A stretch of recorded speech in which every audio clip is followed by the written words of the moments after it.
begin? Saying what's the time? Where I've been, either on the other side, wondering why I even tried. Oh, look into my heart. Pentru asta am folosit un releu de 12 V, 30 de amperi. În cazul meu are 5 picioare, 1, 2, 3, 4, 5. Cel din mijloc, 87A, nu mă interesează. Mai sunt relee identice de diferite amperaje. Se vede că lipsește piciorul din mijloc.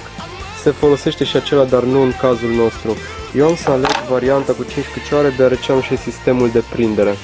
Ce trebuie să faceți? La pinul 86 și 87 se va lega la masă.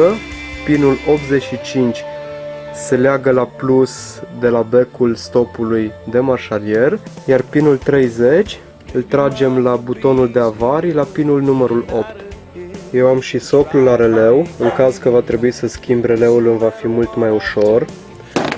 De la pinul 85, firul portocaliu l-am tras la mufa stopului, la pin 1, e ușor de identificat, scrie foarte mare, la care am atașat firul portocaliu.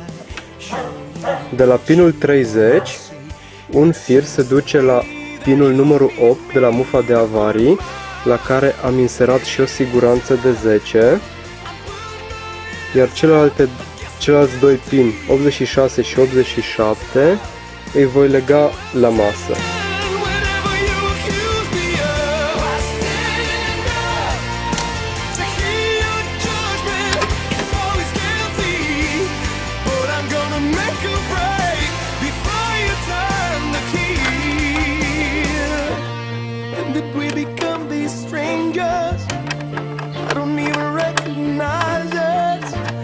Nothing there to justify you feeling the way you do. But I guess all I can do is to put my hands up. I'm putting my hands up. I guess I'm guilty. Hands up.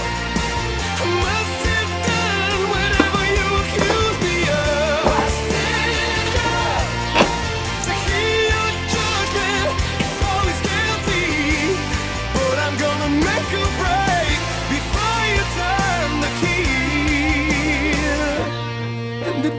De la mufa de avarii am identificat pinul numărul 8, scrie pe mufă 8, este firul cel maro în cazul meu. I-am atașat acest fir negru, am să fac un pic de zoom. Acum se vede mai bine, acesta este pinul numărul 8, firul maro este cel din fabrică, iar cel negru l-am atașat eu.